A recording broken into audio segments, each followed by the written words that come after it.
ചേകന്നൂരിലെ താർക്കികൻ.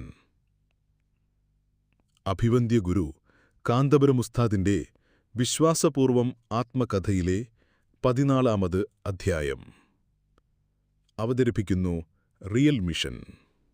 തലക്കിടത്തൂരിൽ പഠനത്തിന്റെ തുടക്കകാലത്ത് ഒരു ദിവസം പള്ളിയിലേക്ക് കുറച്ച് വിദ്യാർത്ഥികൾ കയറിവന്നു. താനൂരിലെ ത്വാഹ പള്ളിയിൽ നിന്നാണ് വരുന്നതെന്ന് അവർ സ്വയം പരിചയപ്പെടുത്തി. ഓക്കെ ഉസ്താദിനെ കാണണമെന്നതായിരുന്നു ആവശ്യം. ക്ലാസ് കഴിഞ്ഞപ്പോൾ ഉസ്താദിനെ കണ്ടു. ഉസ്താദിന്റെ അടുത്ത് നിന്ന് ജമ്മുൽ ജവാമി ഓതണമെന്ന് ആഗ്രഹിച്ചു വന്നതാണെന്നും പറഞ്ഞു. പി. മുഹമ്മദ് അബുൽ ഹസൻ മൗലവി എന്നയാളാണ് ത്വാഹ പള്ളിയിലെ മുദരിസ്. മൗലവിയുടെ അധ്യാപനത്തിലും ആശയവിശകലനങ്ങളിലും എതിർപ്പ് തോന്നിയ വിദ്യാർത്ഥികൾ ദർസിൽ നിന്നും ഇറങ്ങിപ്പോരുകയായിരുന്നു എന്നറിയാൻ കഴിഞ്ഞു. ദിവസത്തിന്റെ ഏതാണ്ട് 3/4 ഭാഗവും അധ്യാപനത്തിൽ മുഴുകിയ ഉസ്താദിന് മറ്റൊരു ദർസുകൂടി ഓതിക്കൊടുക്കാനുള്ള സമയമില്ല. ഉസ്താദ് ആ ചുമതല ശിഷ്യനായ കോട്ടൂർ കുഞ്ഞമ്മ മുസ്ലിയാരെ ഏൽപ്പിച്ചു. അദ്ദേഹത്തിന്റെ കീഴിൽ ജം പഠനം പൂർത്തിയാക്കിയാണ് ആ വിദ്യാർത്ഥികൾ ഉപരിപഠനത്തിന് പോയത്. കിത്താബോദാൻ തലക്കെടുത്തൂരിലേക്ക് വന്ന ഈ വിദ്യാർത്ഥികളിൽ നിന്നാണ് അബുൽ ഹസൻ മൗലവിയെ ആദ്യമായി കേൾക്കുന്നത്. ഓക്കെ ഉസ്താദ് വരുന്നതിനു മുമ്പ് തലക്കെടുത്തൂരിലെ മുദരിസായിരുന്ന പൂവാടൻ മൊയ്തു ഹാജിയുടെ ശിഷ്യനായിരുന്നു ഈ അബുൽ ഹസൻ മൗലവിയെന്നും ഈ കുട്ടികൾ പറഞ്ഞാണറിഞ്ഞത്.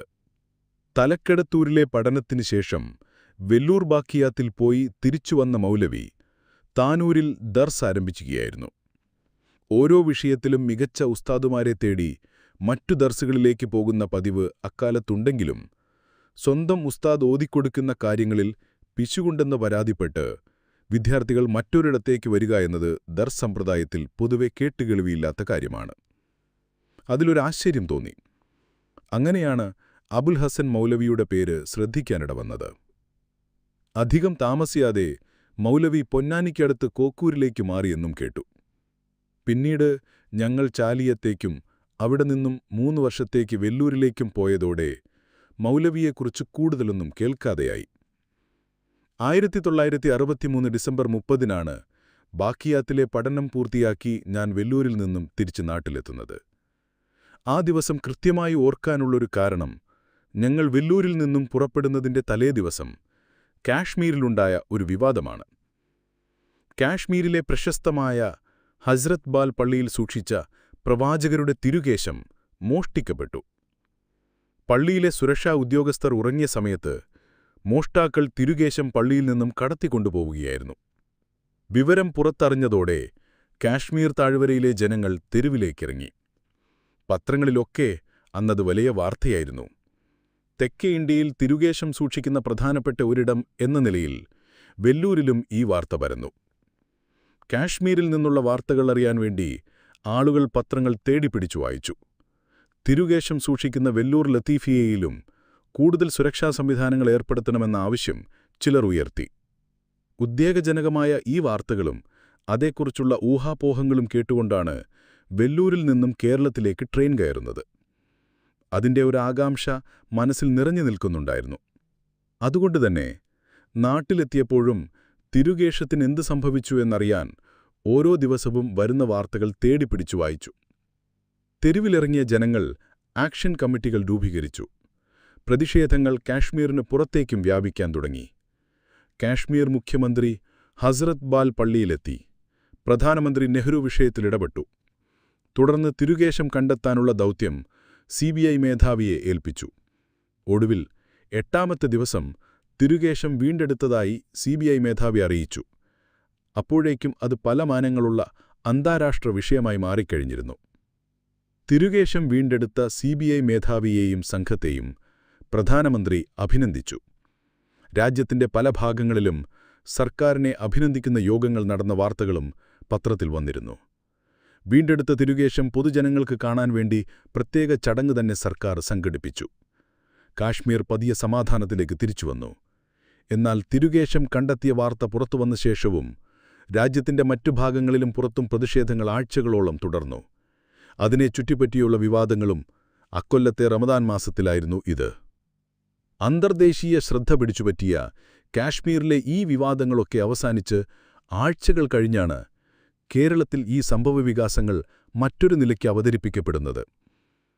മുജാഹിദുകളുടെ പ്രസിദ്ധീകരണമായ അൽമനാർ മാസികയിൽ സമസ്ത മുസ്ലിയാക്കളും വിശുദ്ധ കേശപൂജയും എന്ന തലക്കെട്ടിൽ അബുൽ ഹസൻ മൗലവി എഴുതിയ ലേഖനത്തോടെയാണ് കേരളത്തിലെ വിവാദങ്ങൾ തുടങ്ങുന്നത്. അപ്പോഴേക്കും അദ്ദേഹം ചേകന്നൂർ മൗലവി എന്ന പേരിൽ നാട്ടിൽ അറിയപ്പെടാൻ തുടങ്ങിയിരുന്നു. പ്രവാചകരെയും അവിടത്തെ സവിശേഷതകളെയും നിഷേധിക്കുന്നതും ഉയർന്നായ പൂർവകാല പണ്ഡിതന്മാരെ ആക്ഷേപിക്കുന്നതുമായിരുന്നു ലേഖനത്തിന്റെ ഉള്ളടക്കം. ഹസ്രത്ത് ബാലിലെ തിരുകേശം കുഴിച്ചിടണമെന്നും അതിനെ ബഹുമാനിക്കുന്നത് അന്ധവിശ്വാസമാണെന്നുമൊക്കെയായിരുന്നു ലേഖനത്തിലെ മറ്റു വാദങ്ങൾ. ഇത് കണ്ടപ്പോഴാണ് മൗലവിയെ വീണ്ടും ഓർക്കാനിടവന്നത്. അദ്ദേഹം കോക്കൂരിൽ തന്നെയുണ്ടെന്നും ആയിടക്ക് ഇ കെ അബൂബക്കർ മുസ്ലിയാരും ഇ കെ ഹസൻ മുസ്ലിയാരുമായി മുജാഹിദുകൾക്ക് വേണ്ടി തവസുൽ ഇസ്തിഗാസ വിഷയങ്ങളിൽ സംവാദം നടത്തിയെന്നും അതിൽ മൗലവി പരാജയപ്പെട്ടതായും അറിയാൻ കഴിഞ്ഞു. വിചിത്രമായ വാദങ്ങൾ ഉയർത്തിയ മൗലവിയെ പിന്നീട് കോക്കൂർ മഹല്ലുകാർ പള്ളിയിൽ നിന്നും പുറത്താക്കിയെന്നും കേട്ടു. അതിനുശേഷം ജമാഅത്തെ ഇസ്ലാമിയുടെ നേതൃത്വത്തിൽ പ്രവർത്തിക്കുന്ന ശാന്തപുരത്തെ സ്ഥാപനത്തിലായിരുന്നു ജോലി ചെയ്തിരുന്നത്. ബാക്കിയാത്തിൽ നിന്നും തിരിച്ചുവന്ന 1964 റമളാനു ശേഷം മങ്ങാട്ടെ പള്ളിയിൽ ഞാൻ ദർസ് തുടങ്ങിയ സമയമാണ്. ദർസിനു പുറമെ പരിസര പ്രദേശങ്ങളിൽ ചെറിയ വാളുകൾക്കും പോകും. ഞങ്ങളുടെ നാട്ടിലും പരിസരങ്ങളിലും ഒരിടവേളയ്ക്ക് ശേഷം അവിടെയിവിടെയായി മുജാഹിദുകൾ വീണ്ടും തലപൊക്കി തുടങ്ങുന്നുണ്ട്. പലയിടങ്ങളിലും സുന്നി മുജാഹിദ് സംവാദങ്ങൾ നടന്നുകൊണ്ടിരിക്കുന്നു. പതിയ അബ്ദുൽ ഖാദിർ മുസ്ലിയാരുടെ വേർപാടിനു ശേഷം ഇ കെ ഹസൻ മുസ്ലിയാർ സംവാദവേദികളിൽ തിളങ്ങി നിൽക്കുന്ന കാലമാണ്. ഇമ്പിച്ചാൽ ഉസ്താദിന്റെ മങ്ങാട്ടെ ദർസിലെ വിദ്യാർത്ഥിയായിരുന്ന ഹസൻ മുസ്ലിയാരോട് ആ നിലയ്ക്കുള്ള ഒരു വ്യക്തിപരമായ അടുപ്പം കൂടിയുണ്ട്. ദർസിന് മുടക്കം വരാത്ത രീതിയിലാണെങ്കിൽ അദ്ദേഹം പങ്കെടുക്കുന്ന സംവാദങ്ങൾ നേരിട്ട് കേൾക്കാൻ പോകും. അല്ലെങ്കിൽ പോയവരിൽ നിന്നും തൊട്ടടുത്ത ദിവസങ്ങളിൽ തന്നെ വിവരങ്ങൾ വിശദമായി ചോദിച്ചറിയും. ആവശ്യമായ കുറിപ്പുകൾ എഴുതി സൂക്ഷിക്കും. സമസ്ത കേരള ജമിയത്തുൽ ഉലമയുടെ മുഖപത്രമായിരുന്ന അൽ ബയാന്റെ പ്രസിദ്ധീകരണം നിലച്ച ശേഷം സുന്നി യുവജന സംഘത്തിന്റെ മുഖപത്രമായി സുന്നി ടൈംസ് ആ വർഷമാണ് പുറത്തിറങ്ങിയത്. ബാക്കിയാത്തിലെ എന്റെ പ്രിയപ്പെട്ട ഗുരുവര്യനായിരുന്ന അബൂബക്കർ ഹസ്രത്തായിരുന്നു കോഴിക്കോട് ടൗൺ ഹാളിൽ നടന്ന പരിപാടിയിൽ സുന്നി ടൈംസിന്റെ പ്രകാശനം നിർവഹിച്ചത്. ബാക്കിയാത്തിൽ നിന്നും പോന്ന ശേഷം ഹസ്രത്തിനെ കണ്ട് പരിചയം പുതുക്കാനുള്ള അവസരം കൂടിയായിരുന്നു സുന്നി ടൈംസിന്റെ പ്രകാശനവേദി. അക്കാലത്ത് നടന്ന സംവാദങ്ങളെക്കുറിച്ചുള്ള വിശദമായ റിപ്പോർട്ടുകൾ സുന്നി ടൈംസ് പ്രസിദ്ധീകരിച്ചിരുന്നു. അങ്ങനെയാണ് കെ വി മുഹമ്മദ് മുസ്ലിയാരും ഇ കെ ഹസൻ മുസ്ലിയാരും വാണിയമ്പലം അബ്ദുറഹ്മാൻ മുസ്ലിയാരും പങ്കെടുക്കുന്ന ഒരു വാളുപരമ്പര ചേകന്നൂരിൽ നടക്കുന്നതറിയുന്നത്. അതിനിടയിൽ ആമയൂർ, താണാലൂർ, മോങ്ങം എന്നിവിടങ്ങളിൽ നടന്ന സംവാദങ്ങളിൽ തന്റെ വെല്ലുവിളികളിൽ നിന്നും സുന്നി നേതാക്കൾ ഒളിച്ചോടി എന്ന മട്ടിൽ മൗലവി വ്യാപകമായ പ്രചാരണം നടത്തിക്കൊണ്ടിരുന്നതിന്റെ പശ്ചാത്തലത്തിലായിരുന്നു അദ്ദേഹത്തിന്റെ നാട്ടിൽ തന്നെ ആ വാളുപരമ്പര സംഘടിപ്പിച്ചത്. എന്നാൽ അതേ ദിവസങ്ങളിൽ തന്നെ ചേകന്നൂരിൽ മുജാഹിദ് സംഘടനകളുടെ ആഭിമുഖ്യത്തിൽ സംവാദം നടക്കുന്നുവെന്നറിയിച്ചുകൊണ്ട് മൗലവിയുടെ പേരിലുള്ള ഒരു നോട്ടീസും പുറത്തിറങ്ങി. ഒരേ നാട്ടിൽ 2 പരിപാടികൾ ഒരേ സമയം നടക്കുന്നതിലെ പ്രശ്നം മനസ്സിലാക്കിയ നാട്ടിലെ കാരണവന്മാർ ഒരു അനുരഞ്ജനത്തിന് ശ്രമിച്ചു. എന്നാൽ അതിന് സമ്മതിക്കാതിരുന്ന മൗലവി കെ വി മുഹമ്മദ് മുസ്ലിയാരും വാണിയമ്പലം അബ്ദുറഹ്മാൻ മുസ്ലിയാരും പ്രസംഗിച്ചുകൊണ്ടിരുന്ന അതേ സമയം തന്നെ സുന്നികളുടെ വേദിക്ക് മുന്നിൽ മറ്റൊരു സ്റ്റേജ് കെട്ടി പ്രസംഗിച്ചുകൊണ്ടിരിക്കുകയായിരുന്നു. തിരുകേശത്തെക്കുറിച്ചും മൗലവി എഴുതിയ ലേഖനത്തിലെ ഓരോ വാദങ്ങളും കെ വി മുഹമ്മദ് മുസ്ലിയാർ ഖണ്ഡിച്ചു. വസ്തുതാപരമായ ധാരാളം തെറ്റുകൾ മൗലവിയുടെ ലേഖനത്തിലുണ്ടായിരുന്നു. തന്റെ വിടവാങ്ങൽ ഹജ്ജിൽ വെച്ചാണ് പ്രവാചകർ തിരുകേശം അനുചരന്മാർക്കിടയിൽ വിതരണം ചെയ്തത്. എന്നാൽ ഇത് ഹുദൈബിയിൽ വെച്ചാണ് എന്നായിരുന്നു മൗലവിയുടെ വാദം. ഇത് തെളിയിക്കാൻ കെ വി അദ്ദേഹത്തെ വെല്ലുവിളിച്ചൊടുവിൽ സുന്നികളുടെ തന്നെ സ്റ്റേജിൽ മൗലവിക്ക് സ്ഥലം അനുവദിക്കാമെന്നും അങ്ങനെ ഒരു സംവാദം നടത്താമെന്നും അറിയിച്ചെങ്കിലും മൗലവി തയ്യാറായില്ല. ഇ കെ ഹസൻ മുസ്ലിയാറായിരുന്നു അവസാനത്തെ ദിവസം പ്രസംഗിച്ചത്. മൗലവിയുടെ വാദങ്ങൾ പിഴച്ചതാണെന്നും മൗലവി തന്നെ സമ്മതിക്കുന്ന ഗ്രന്ഥങ്ങളെ അടിസ്ഥാനമാക്കി താൻ ഇക്കാര്യം ഇതേ വേദിയിൽ തെളിയിക്കാമെന്നും അതുകൊണ്ട് മൗലവി സ്റ്റേജിലേക്ക് കടന്നുവന്ന് സംവാദത്തിനു തയ്യാറാകണമെന്നും ഹസൻ മുസ്ലിയാർ ആവശ്യപ്പെട്ടു. ശേഷം ആയിരക്കണക്കിനാളുകൾ പങ്കെടുത്ത ആ വലിയ സദസ്സ് 2 മണിക്കൂറോളം അദ്ദേഹത്തെ കാത്തിരുന്നുവെങ്കിലും അതിനു തയ്യാറാകാതെ സമീപത്തെ വേദിയിലിരുന്ന് അദ്ദേഹം സുന്നി പണ്ഡിതന്മാർക്കെതിരെയുള്ള ആക്ഷേപം തുടർന്നുകൊണ്ടേയിരുന്നു. ശാന്തപുരത്തെ ജമാഅത്തെ ഇസ്ലാമിയുടെ കോളേജിൽ അധ്യാപകനായിരുന്ന ചേകന്നൂർ മൗലവിയെ സുന്നികൾക്കെതിരെയുള്ള സംവാദങ്ങളിൽ പ്രസംഗിപ്പിക്കുന്നതിനുവേണ്ടി മുജാഹിദ് നേതാക്കൾ കൊണ്ടുവരികയായിരുന്നു. ഇതിനുവേണ്ടി ജമാഅത്തെ ഇസ്ലാമി അമീർ കെ.സി. അബ്ദുള്ള മൗലവിയെ മുജാഹിദ് നേതാക്കൾ പോയി കണ്ട കാര്യത്തെക്കുറിച്ച് ചേകന്നൂർ മൗലവി തന്നെ എഴുതിയിട്ടുമുണ്ട്. തുടർന്ന് മുജാഹിദ് നിയന്ത്രണത്തിലുള്ള എടവണ്ണ ജാമിയ നദ്വിയയിൽ അധ്യാപകനായി അദ്ദേഹം ചേർന്നു. ഇ.കെ. ഹസൻ മുസ്ലിയാർ പ്രസംഗിക്കുന്ന സദസ്സിലേക്ക് കയറിച്ചെന്ന് മുജാഹിദ് സംഘടനകൾക്കുവേണ്ടി വെല്ലുവിളികൾ നടത്തലായിരുന്നു ഇക്കാലത്തെ ചേകന്നൂർ മൗലവിയുടെ പ്രധാന പരിപാടി. 1966 ഇവർ തമ്മിലുള്ള ഒരു നേർക്കുനേർ സംവാദം വാഴക്കാട് നടക്കുന്നത്. സംവാദം നടത്തുന്നതിനെക്കുറിച്ച് കൂടിയാലോചിക്കാനും അതിന്റെ വിഷയത്തെയും നിബന്ധനകളെയും പറ്റി ആലോചിക്കാനും ചേർന്ന യോഗം പിന്നീട് ഒരു സംവാദമായി മാറുകയായിരുന്നു. സുന്നി പക്ഷത്ത് കണ്ണിയത്ത് അഹ്മദ് മുസ്ലിയാരുമുണ്ടായിരുന്നു. ചേകന്നൂർ മൗലവിക്ക് പുറമെ എ.കെ. ലത്തീഫ് മൗലവി, എം.ഡി. അബ്ദുറഹ്മാൻ മൗലവി, അക്കാലത്ത് മുജാഹിദുകാരനായിരുന്ന അബൂ ഇസ്ഹാഖ് ഇസ്മായിൽ മൗലവി എന്നിവരായിരുന്നു മറുപക്ഷത്തുണ്ടായിരുന്നത്. രാത്രി 9 മണിക്ക് ആരംഭിച്ച പരിപാടി സുബ്ഹി വരെ നീണ്ടു. ഒടുവിൽ ഞങ്ങൾ നിസ്കരിക്കാൻ പോകുന്നു, മറുകക്ഷി തയ്യാറാണെങ്കിൽ നിസ്കാരശേഷവും സംവാദം തുടരാമെന്നു പറഞ്ഞ് ഹസൻ മുസ്ലിയാർ വേദിയിൽ നിന്നിറങ്ങി. നിസ്കാരം കഴിഞ്ഞു തിരിച്ചെത്തിയെങ്കിലും മറുകക്ഷികളിൽപ്പെട്ട നേതാക്കൾ വേദി വിട്ടിറങ്ങിപ്പോയിരുന്നു. അതോടെ ആ സംവാദം അവിടെ അവസാനിച്ചു. മുജാഹിദ് പ്രസ്ഥാനത്തിന്റെ സജീവ പ്രവർത്തകനായിരുന്ന ചേകന്നൂർ മൗലവിയെ പ്രസ്ഥാനത്തിന്റെ നാവ് എന്നായിരുന്നു ഉമർ മൗലവിയെപ്പോലുള്ള കേരള നദ്വത്തുൽ മുജാഹിദീൻ നേതാക്കൾ വിശേഷിപ്പിക്കാറുണ്ടായിരുന്നത്. വാഴക്കാട് സംവാദത്തിനു ശേഷമാണ് നിസ്കാരത്തിന്റെ എണ്ണം, ഹദീസ് നിഷേധം, അനന്തരാവകാശം തുടങ്ങി പിന്നീട് തൊലാക്ക്, ബാബറി മസ്ജിദ് ഉൾപ്പെടെയുള്ള വിഷയങ്ങളിൽ വിവാദപരമായ നിലപാടുകളുമായി ചേകന്നൂർ മൗലവി രംഗത്തെത്തുന്നത്. തന്റെ വാദങ്ങൾ സ്ഥാപിക്കുന്നതിനുവേണ്ടി Islam and modern aid society എന്ന പേരിൽ പുതുതായി ഒരു സംഘടന രൂപീകരിച്ച് അദ്ദേഹം പ്രവർത്തനം തുടങ്ങി. നിസ്കാരം 5 നേരമാണെന്ന് തെളിയിക്കുന്ന പക്ഷം തന്റെ വാദങ്ങൾ പിൻവലിക്കുമെന്ന് പറഞ്ഞ് മൗലവി രംഗത്തെത്തിയപ്പോൾ ഹസൻ മുസ്ലിയാർ ആ വെല്ലുവിളി ഏറ്റെടുത്തു. കോഴിക്കോട്, മലപ്പുറം ജില്ലകളുടെ അതിർത്തിയായ ചെറുവാടിയിൽ വെച്ചായിരുന്നു ആ വാദപ്രതിവാദം. ആയിരങ്ങളാണ് ആ സംവാദം കേൾക്കാനെത്തിയത്. 3 സ്റ്റേജുകളുമൊരുക്കി. മധ്യസ്ഥനർ നടുവിലത്തെ സ്റ്റേജിൽ, ഹസൻ മുസ്ലിയാരും ചേകന്നൂർ മൗലവിയും മറ്റു 2 സ്റ്റേജുകളിൽ. ഹസൻ മുസ്ലിയാർ ആയിരുന്നു ആദ്യം സംസാരിച്ചത്. നിസ്കാരം 5 നേരമുണ്ട് എന്ന് സ്ഥാപിക്കാൻ അദ്ദേഹം ഖുറാനിലെ ഹൂദ് എന്ന അധ്യായത്തിലെ 114-ാമത്തെ സൂക്തം ഉദ്ധരിച്ചു. പകലിന്റെ 2 ഭാഗങ്ങളിലും രാത്രിയുടെ നിശ്ചിത സമയങ്ങളിലും നിങ്ങൾ നിസ്കാരം നിലനിർത്തുക എന്നർത്ഥം വരുന്ന ആയത്തായിരുന്നു അത്. 3 നേരമേ നിസ്കാരമുള്ളൂ എന്ന് വാദിക്കാൻ വേണ്ടി മൗലവി കണ്ടുവച്ച ആയത്തായിരുന്നു ഇത്. ഹസൻ മുസ്ലിയാർ ആ ആയത്തുദ്ധരിച്ചതോടെ മൗലവിയൊന്നു പതറി. പ്രസ്തുത ആയത്തിൽ പറയുന്ന പകലിന്റെ 2 ഭാഗങ്ങളും രാത്രിയുടെ നിശ്ചിത ഭാഗവും ചേർന്നാൽ 3 അല്ലേ ആവുകയുള്ളൂ എന്നായി മൗലവിയുടെ ചോദ്യം. പകലിന്റെ 2 ഭാഗങ്ങളെന്നാൽ സുബ്ഹിയും മഗ്രിബും, രാത്രിയിലെ നിശ്ചിത ഭാഗമെന്നാൽ ഇശാവുമായിരുന്നു മൗലവിയുടെ വാദം. ഈ ആയത്ത് വിശദീകരിച്ചുകൊണ്ട് ഈ വാദങ്ങളെല്ലാം തെറ്റാണെന്ന് ഹസൻ മുസ്ലിയാർ ചെറുവാടിയിൽ നടന്ന സംവാദത്തിൽ സ്ഥാപിച്ചു. കൗതുകമുള്ളതും ഹസൻ മുസ്ലിയാരുടെ വിശകലനശേഷി മനസ്സിലാക്കാൻ സഹായിക്കുന്നതുമായിരുന്നു ആ വിശദീകരണം. സൂര്യൻ അസ്തമിച്ചതിനു ശേഷമാണ് മഗ്രിബ്, സൂര്യൻ ഉദിക്കുന്നതിനു മുമ്പാണ് സുബഹി. അപ്പോൾ രാത്രിയുടെ ഭാഗമായ ഈ 2 നിസ്കാരങ്ങളെയും പകലിന്റെ ഭാഗമായി എണ്ണാൻ സാധ്യമല്ല. അപ്പോൾ പകലിന്റെ ഭാഗമായി എണ്ണാവുന്ന 2 നിസ്കാരങ്ങൾ ലുഹറും അസറുമാണ്. ഇനി രാത്രിയിലെ നിസ്കാരത്തെ സൂചിപ്പിക്കാൻ ഖുർആൻ ഉപയോഗിച്ച വാക്ക് സുലഫ് എന്നാണ്. ഇത് ബഹുവചനമാണ്. അറബി ഭാഷയിൽ ഒരു കാര്യം ബഹുവചനമാകണമെങ്കിൽ കുറഞ്ഞത് 3 എണ്ണം ഉണ്ടാവണം. രാത്രിയുടെ ഭാഗമായ മഗ്രിബ്, ഇഷാ, സുബ്ഹി എന്നിവയാണവ. ഹസൻ മുസ്ലിയാരുടെ പഴുത്തുകളില്ലാത്ത വാദങ്ങൾക്ക് മുന്നിൽ ചേകന്നൂരിന് പിടിച്ചു നിൽക്കാനായില്ല.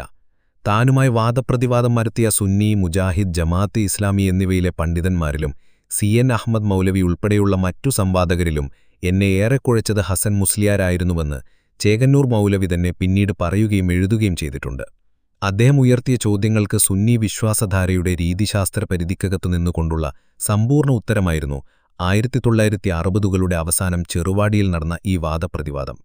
അതുകൊണ്ടുതന്നെ ചേകന്നൂർ മൗലവിയുമായി സുന്നികൾക്ക് പിന്നീടൊരിക്കലും ഇത്തരത്തിലുള്ള വാദപ്രതിവാദമോ സംവാദമോ നടത്തേണ്ടി വന്നില്ല. ഇതിനുശേഷം മൗലവി വീണ്ടും വെല്ലുവിളി തുടർന്നപ്പോൾ തിരൂരിലൊരു സംവാദം നടത്താൻ നിശ്ചയിച്ചു. ഇ.കെ. ഹസൻ മുസ്ലിയാറും ഞാനുമായിരുന്നു സുന്നി പക്ഷത്തുണ്ടായിരുന്നത്. തിരൂർ ചന്തയുടെ കോമ്പൗണ്ടിലായിരുന്നു വേദി. ഒരു വരാന്തിയുടെ 2 ഭാഗത്തായി 2 സ്റ്റേജുകൾ ഒരുക്കി. ഒന്ന് ഞങ്ങൾക്കും മറ്റൊന്ന് മൗലവിക്കും. 2 സ്റ്റേജുകളും ഒരു തുണി കെട്ടി വേർതിരിച്ചേക്കും. ഇരുവിഭാഗവും നേരത്തെ ചർച്ച ചെയ്തു തീരുമാനിച്ചതു പ്രകാരമായിരുന്നു ഇത്തരത്തിലുള്ള സംവിധാനം ഒരുക്കിയത്. പക്ഷേ മൗലവി വന്നില്ല. ഒറ്റ സ്റ്റേജിലാണെങ്കിൽ വരാമെന്നായി മൗലവി. അങ്ങനെയെങ്കിൽ സ്റ്റേജിനെ 2ആയി പകുക്കുന്ന കട്ടൻ അഴിച്ചുമാറ്റിയാൽ പോരെ എന്ന് ഹസൻ മുസ്ലിയാർ ചോദിച്ചു. മൗലവിക്ക് അതും പോരാ. ഒരു സ്റ്റേജ് എന്നതുകൊണ്ട് മൗലവി ഉദ്ദേശിക്കുന്നത് എന്താണെന്ന് വ്യക്തമാക്കാമോ എന്ന് ഹസൻ മുസ്ലിയാർ ആവർത്തിച്ചു ചോദിച്ചെങ്കിലും മൗലവി ഒഴിഞ്ഞുമാറി. ഒരു കസേരയിൽ രണ്ടാളും ഇരിക്കുക എന്നാണ് മൗലവി ഉദ്ദേശിക്കുന്നതെങ്കിൽ നടക്കില്ല എന്നും സംവാദം നടത്താനാണ് വന്നത്, അല്ലാതെ കസേരക്കളിക്കല്ല എന്നും ഹസൻ മുസ്ലിയാർ പറഞ്ഞു. ചെറുവാടി സംവാദത്തോടെ തുറന്നു കാണിക്കപ്പെട്ട മൗലവിയുടെ ആശയപാപരത്വം ജനങ്ങൾക്കൊന്നുകൂടി ബോധ്യമെത്താൻ തിരൂരിലെ നടക്കാതെ പോയ ഈ സംവാദം സഹായിച്ചു. മുസ്ലിം വൈജ്ഞാനിക രംഗത്തെ ഏതെങ്കിലും തരത്തിൽ നവീകരിക്കുവാൻ ശ്രമിച്ച ഒരാളാണ് ചേകന്നൂർ മൗലവി എന്നെനിക്കൊരിക്കലും തോന്നിയിട്ടില്ല. പുതുതായി എന്തെങ്കിലും വാദമുഖങ്ങൾ വൈജ്ഞാനികമായി അവതരിപ്പിച്ച ആളുമല്ല അദ്ദേഹം. താർക്കിക യുക്തി നിറഞ്ഞ വാചോടാഭം എന്നതിലപ്പുറം എന്തെങ്കിലും പ്രത്യേകത അദ്ദേഹം പറഞ്ഞ ഒരു കാര്യങ്ങൾക്കും ഒട്ടില്ലതാനും. അടിസ്ഥാനപരമായി ഒരു താർക്കികൻ മാത്രമാണ് അദ്ദേഹം. എപ്പോഴും തർക്കങ്ങളിൽ ഏർപ്പെടുന്നതിൽ ആനന്ദം കണ്ടെത്തുന്നയാൾ. അതിനപ്പുറം വൈജ്ഞാനികമായി എന്തെങ്കിലും സംഭാവന അദ്ദേഹത്തിൻ്റെതായി ഉണ്ടായിട്ടില്ല. തലക്കടത്തൂരിൽ പഠിക്കുന്ന സമയത്ത് ചേകന്നൂരിനെക്കുറിച്ച് കേട്ട ഒരു കഥയുണ്ട്. കാൽമുട്ടിന്റെയും പൊക്കിളിന്റെയും ഇടയിലുള്ള സ്ഥലമാണല്ലോ ഇസ്ലാമിൽ പുരുഷന്റെ ഔറത്ത് അഥവാ മറയ്ക്കേണ്ട ഭാഗം. ഉസ്താദ് ഇക്കാര്യം പറഞ്ഞപ്പോൾ ചേകന്നൂരിനൊരു സംശയം. പുരുഷന്റെ ലിംഗം കാൽമുട്ടിലും താഴേക്ക് വളർന്നാൽ എന്തു ചെയ്യും? മതവിജ്ഞാനീയങ്ങളോടുള്ള ചേകന്നൂരിന്റെ താർക്കിക യുക്തിയെ കൃത്യമായി അടയാളപ്പെടുത്തുന്ന സംശയം. ആ സംശയത്തിന്റെ നിലവാരത്തിനപ്പുറത്തേക്ക് അദ്ദേഹം വളർന്നിട്ടുണ്ട് എന്നെനിക്കൊരിക്കലും തോന്നിയിട്ടുമില്ല. അതുകൊണ്ടുതന്നെ കേവലമൊരു താർക്കികൻ എന്ന നിലയ്ക്കല്ലാതെ സുന്നി മുസ്ലിംകൾ അദ്ദേഹത്തെ കാണുകയോ അതിലപ്പുറം എന്തെങ്കിലും തരത്തിലുള്ള സ്വാധീനം സുന്നി മുസ്ലിമുകൾക്കിടയിൽ ഉണ്ടാക്കിയെടുക്കാൻ മൗലവിക്ക് കഴിഞ്ഞിട്ടുമില്ല എന്നതുണ്ട്. ആധുനികതയുടെ ആവശ്യങ്ങളുമായി പൊരുത്തപ്പെടുന്നവയാണ് മതങ്ങളുടെ അന്തസ്സത്തെയെന്ന് തെളിയിക്കുമാറ് മതസിദ്ധാന്തങ്ങളെ ഉദാരമായി പഠിച്ച് വ്യാഖ്യാനിക്കുക എന്നത് മുഖ്യ ലക്ഷ്യമായി പ്രഖ്യാപിച്ചാണ് Islam and modern aid society എന്ന സംഘടന 1970 രൂപീകൃതമായത്. ഇതോടെയാണ് ചേകന്നൂർ മൗലവിയുടെ താൽപ്പര്യങ്ങൾ എന്തായിരുന്നുവെന്നതിന് കുറച്ചുകൂടി വ്യക്തത വന്നത്. ഇസ്ലാം മറ്റു മതങ്ങളെ അപേക്ഷിച്ച് പുതിയതാണെങ്കിലും പഴയ ചരക്കു തന്നെയാണെന്ന് വാദിച്ച് ഇക്കൂട്ടർ മതത്തെ പുതിയ കാഴ്ചപ്പാടിലൂടെ നോക്കിക്കാണുകയും പ്രായോഗിക ബുദ്ധിക്കനുസരിച്ച് കാര്യങ്ങൾ നീക്കുകയും ചെയ്യണമെന്നും ആവശ്യപ്പെട്ടു. സാംസ്കാരികമായി ഹിന്ദു സമുദായവുമായി യോജിച്ചുപോകാൻ മുസ്ലിംകളെ പ്രാപ്തരാക്കുക എന്നതായിരുന്നു സംഘടനയുടെ മറ്റൊരു ലക്ഷ്യമായി പ്രഖ്യാപിച്ചത്. അക്കാലത്ത് മുസ്ലിം എഡ്യൂക്കേഷണൽ സൊസൈറ്റിയുടെ നേതൃത്വത്തിലുണ്ടായിരുന്ന ചിലരായിരുന്നു ചേകന്നൂർ മൗലവിക്കൊപ്പം പുതിയ സംഘടനയുടെ പിന്നിൽ പ്രവർത്തിച്ചത്. MES വൈസ് പ്രസിഡന്റായിരുന്ന പ്രൊഫസർ ബഹാവുദ്ദീനായിരുന്നു മോഡേൺ എയ്ഡ് സൊസൈറ്റിയുടെ ആദ്യത്തെ പ്രസിഡന്റ്. മുസ്ലിങ്ങൾക്കിടയിൽ വിദ്യാഭ്യാസ ബോധവൽക്കരണം നടത്തുകയും പുതിയ സ്ഥാപനങ്ങൾ ആരംഭിക്കുകയും ചെയ്യുക എന്ന ലക്ഷ്യത്തോടെ പ്രവർത്തിച്ചിരുന്ന MESുമായി മുസ്ലിം സമുദായം പൊതുവിൽ സഹകരിച്ചിരുന്നു. സയ്യിദ് അബ്ദുറഹ്മാൻ ബാഫക്കി തങ്ങളും പാണക്കാട് പൂക്കോയ തങ്ങളും MESന്റെ പരിപാടികളിൽ പങ്കെടുക്കാറുമുണ്ടായിരുന്നു. മോഡേൺ എയ്ഡ് സൊസൈറ്റിയുടെ രൂപീകരണത്തിന് സമാന്തരമായി അതിനെ ന്യായീകരിക്കുന്ന പല ലേഖനങ്ങളും MES ജേണലിൽ പ്രസിദ്ധീകരിക്കാൻ തുടങ്ങി. MES ജേണലിന്റെ പത്രാധിപരും മുജാഹിദ് സംസ്ഥാന പ്രസിഡന്റും പിൽക്കാലത്ത് ചന്ദ്രിക പത്രാധിപരുമായിരുന്ന ടി അബ്ദുലസീസ് മൗലവി മോഡേൺ എയ്ഡ് സൊസൈറ്റിയുടെ ഒരു പ്രധാന സംഘാടകൻ കൂടിയായിരുന്നു.